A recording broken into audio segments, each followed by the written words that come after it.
I mean, if people in this room overwhelmingly think that in 70 years' time we're going to be living in a broadly democratic world, it'll have to be because some of these institutions have themselves been democratized. And at the moment, they aren't. I think the dominant form of international organization is technocratic, not democratic. And I am myself very suspicious of I see the pull of it. The pull of technocracy is precisely that it's problem solving. But the pull of technocracy also pulls you away from the thought that there are moments where you need political solutions to political problems that draw in the actors and engage with them politically, not as problems to be solved.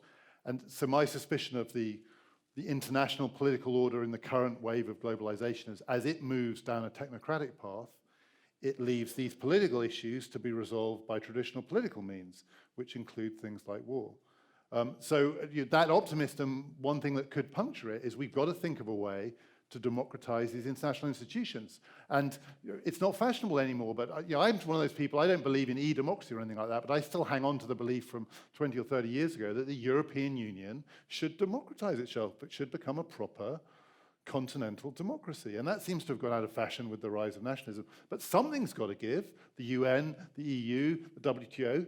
If democracy is going to win, you've got to find a way to democratize them too, or otherwise you're going to get democracy and technocracy. And do you see democracy and nationalism growing together, or do you think democracy is still the best antidote against nationalism? Well, I mean, it does obviously depend. In lots of different scenarios, it plays out in different ways. But internationalism, which was one of the 20th century dreams, seems to have died as a democratic movement. And if we don't revive it, we are going to get a split between national democracies and international technocracy. And that clash, it's not going to be a war. We're not going to go to war with the UN, but the UN will be irrelevant to our fights. Okay, there's a whole cluster of questions in the middle there, and I will get on to you after that, but let's deal with the cluster first. We need to be careful about assuming there's this thing called technocracy, which is ruled by experts, and they're the people who work out what we need to do and do it. There's Chinese technocracy, there's European and Western technocracy. Chinese technocracy is ruled by engineers. The Chinese technocrats tend to be trained as engineers. Western technocracy is ruled by economists.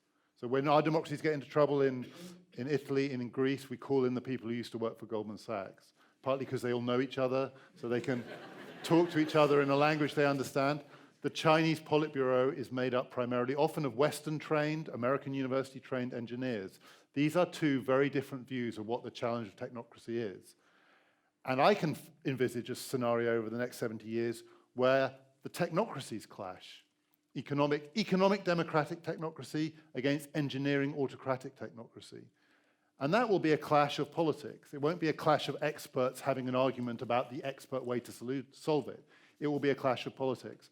So though there are lots of things to be said for technocracy, we need to be careful about assuming that China and Europe are governed the same way because we put the experts in charge. Neither system would recognize the other system as being made up of experts.